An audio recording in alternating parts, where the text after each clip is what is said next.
வணக்கம், நான் உங்கள் பெங்களூர் தமிழன். நம்ம இன்னைக்கு வெஜ் தொன்னே பிரியாணி செய்ய போகிறோம். அதாவது இதை பெங்களூரில் தொன்னே பிரியாணின்னு சொல்லுவாங்க, நாட்டி ஸ்டைல் பிரியாணின்னு சொல்லுவாங்க. ரொம்பவே சூப்பராக இருக்கும் சாப்பிட்றதுக்கு. இந்த மாதிரி க்ரீன் கலர் பிரியாணி நீங்களும் செய்யணும்னு நினச்சிங்கன்னா இந்த வீடியோ முழுசாக பார்த்து செய்யுங்க. செஞ்சு சாப்பிட்டு பார்த்துட்டு கமெண்ட்டில் சொல்லுங்கள் எப்படி இருந்தால் நான் தெரிஞ்சுக்கிறேன். அப்படியே நம்ம சேனலை சப்ஸ்கிரைப் பண்ண பார்த்தா சப்ஸ்கிரைப் பண்ணிட்டு பக்கத்தில் பெல் ஐக்கனை கிளிக் பண்ணி விடுங்க. அப்போ தான் அடுத்தடுத்து போடுற நோட்டிஃபிகேஷன் வரும் உங்களுக்கு.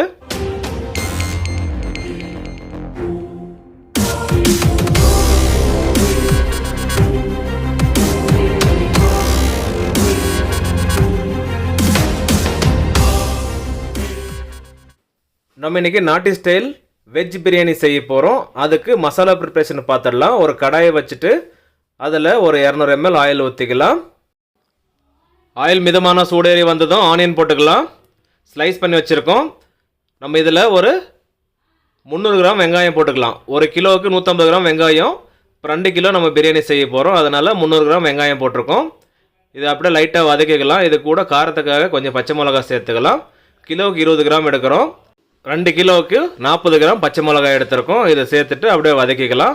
லைட்டாக வதங்கினாவே போதும். இந்த அளவுக்கு வதங்கினாவே போதும். இப்போ ஸ்டவ் ஆஃப் பண்ணிடலாம். அடுத்ததாக புதினா சேர்த்துக்கணும். இதுக்காக நம்ம எடுத்துருக்கோம் ஒரு கட் அளவுக்கு. சுத்தமாக வாஷ் பண்ணிவிட்டு அதை அப்படியே எடுத்து வச்சுருக்கோம். ஒரு கட் அளவுக்கு போட்டுக்கலாம். அது கூடவே கொத்தமல்லி ஒரு கட் எடுத்து வச்சுருக்கோம். அதையும் அதே மாதிரி வாஷ் பண்ணி எடுத்து வச்சுருக்கோம். அதையும் சேர்த்துக்கலாம். ரெண்டுத்தையும் சேர்த்ததுக்கப்புறம் லைட்டாக மிக்ஸ் பண்ண போகிறோம். இப்போ ஸ்டவ் ஆஃப் பண்ணியிருக்கோம். கடாய் சூட்லேயே மிக்ஸ் பண்ணாவே போதும். அந்த அளவுக்கு வதங்கினாவே கரெக்டாக இருக்கும். இப்போ அப்படியே மிக்ஸ் பண்ணிக்கலாங்க. இது பேசிக் மசாலா. வெஜ்ஜு போட்டால் வெஜ் தொன்னே பிரியாணி, மட்டன் போட்டால் மட்டன் தொன்னே பிரியாணி, சிக்கன் போட்டால் சிக்கன் தொன்னே பிரியாணி. இப்போ இதில் பீல்டு கார்லிக் போட்டுக்கலாம் ஒரு 100 கிராம் அளவுக்கு. அடுத்தது அப்படியே மிக்ஸ் பண்ண போகிறோம். அதே மாதிரி பூண்டு சேர்த்த அளவுக்கு இஞ்சி சேர்த்துக்கலாம் 100 கிராமு. அப்படியே மிக்ஸ் பண்ணிவிட்டு ஒரு பாத்திரத்தில் எடுத்து வச்சிடலாம். இது நல்லா ஆறி வரட்டும். அதுக்கப்புறம் நம்ம மிக்சியில் போட்டு அரைச்சி எடுத்துக்கலாம். இப்போ பாருங்கள் நல்லா ஆறி வந்திருக்கு. மிக்சி ஜாரில் போட்டு தேவைப்பட்டால் தண்ணி சேர்த்து அரைங்க, இல்லைன்னா அப்படியே கூட அரைச்சிக்கோங்க. நல்லா ஃபைன் பேஸ்ட்டாக ஆகணும், அந்த அளவுக்கு அரைக்க போகிறோம். இப்போ நல்லா அரைச்சிட்டோம் பாருங்கள், இந்த அளவுக்கு இருக்குது. இது ஒரு பக்கம் இருக்கட்டும். அடுத்த ப்ராசஸ் என்னென்னு பார்க்கலாம் வாங்க. ஒரு பாத்திரம் வச்சுக்கலாம். அதில் 300 ml ஆயில் ஊற்றிருக்கோம். அடுத்ததாக ஆனியன் போட்டுக்கலாம். 300 கிராம் ஆனியன் போடலாம். நம்ம ஆல்ரெடி மசாலாவில் போட்டிருக்கோம்.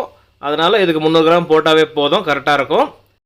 இந்த ஆனியன் நல்லா வதக்கணும். எந்த அளவுக்குன்னா கோல்டன் கலரில் மாறணும் அந்த ஆனியன், அது வரைக்கும் வதக்க போகிறோம். இப்போ பாருங்கள் நல்லா கோல்டன் கலரில் மாறி வந்துருச்சு. இந்த சமயத்தில் இஞ்சி பூண்டு பேஸ்ட்டு சேர்த்துக்கணும். இதுக்கு 300 கிராம் இஞ்சி பூண்டு பேஸ்ட்டு போடலாம். ஆல்ரெடி அதுலேயும் இஞ்சி பூண்டு போட்டிருக்கோம் மசாலாவில். இப்போது இதில் ஒரு 300 கிராம் போட்டால் கரெக்டாக இருக்கும். சேர்த்துட்டு இஞ்சி பூண்டு பச்சை வாசனை போகிற வரைக்கும் அப்படியே வதக்கிக்கலாம். ஓரளவுக்கு வதங்கி வந்துருச்சு பாருங்கள். இந்த சமயத்தில் தக்காளி சேர்த்துக்கணும். அதுக்காக நம்ம எடுத்து வச்சுருக்கிறது 300 கிராம் தக்காளி ஸ்லைஸ் பண்ணி வச்சுருக்கோம். அதையும் சேர்த்துக்கலாம். சேர்த்துட்டு நல்லா வதக்க ஆரம்பிக்கலாம். நல்லா வதங்கி வரட்டும். தக்காளி நல்லா வதங்கி வந்துருச்சு பாருங்கள். இந்த சமயத்தில் நம்ம அரைச்சி வச்ச மசாலா சேர்த்துக்கலாம். நம்ம முன்னாடியே வதக்கிட்டு அரைச்சலாம் அந்த மசாலா தாங்க. சேர்த்துட்டு அப்படியே மிக்ஸ் பண்ண ஆரம்பிக்கலாம். அடுத்ததாக இதில் மசாலா சேர்த்துக்கணும். தேவைக்கேற்ப நம்ம சேர்த்துக்க போகிறோம். அது முழுசாக வீடியோ பார்த்து தெரிஞ்சுக்கோங்க. மஞ்சத்தூள் 1/2 டீஸ்பூன் எடுத்திருக்கோம். சீரகத்தூள் 1/2 டேபிள் ஸ்பூன் அளவுக்கு எடுத்திருக்கோம். தனியாத்தூள் 1/2 டேபிள் ஸ்பூன் அளவுக்கு. கரம் மசாலா போட்டுக்கலாம் 1/2 டேபிள் ஸ்பூன் அளவுக்கு. அடுத்ததாக homemade garam masala 1/2 table spoon அளவுக்கு. ரெசிபி வேணுன்னா கமெண்ட்டில் கேளுங்க, கண்டிப்பாக போடுறோம். இப்போ அப்படியே மிக்ஸ் பண்ணிக்கலாம். அடுத்ததாக தயிர் சேர்த்துக்கணும். கிலோவுக்கு 200 ml தயிர், 2 கிலோவுக்கு 400 ml தயிர் எடுத்திருக்கோம். அதையும் சேர்த்துக்கலாம்.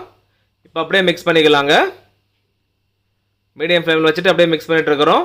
அடுத்ததாக வெஜிடபிள்ஸ் சேர்த்துக்கணும். அதுக்காக நம்ம எடுத்து வச்சுருக்கிறது பீன்ஸு, கேரட்டு, காலிஃப்ளவரு 3மே சேர்ந்து 600 கிராம் எடுத்து வச்சுருக்கோம். ஒன்று 200 கிராம் அளவுக்கு வெஜிடபிள்ஸ் இருக்குங்க. அடுத்ததாக க்ரீன் பீஸ் சேர்த்துக்கணும். நம்ம எடுத்துருக்கிறது ஃப்ரோசன் க்ரீன் பீஸுங்க 200 கிராமு. இப்போ அதையும் சேர்த்துக்கலாம். மொத்தமாக வெஜிடபிள்ஸ் இதுக்காக சேர்த்துருக்கிறது 800 கிராம் வெஜிடபிள்ஸுங்க.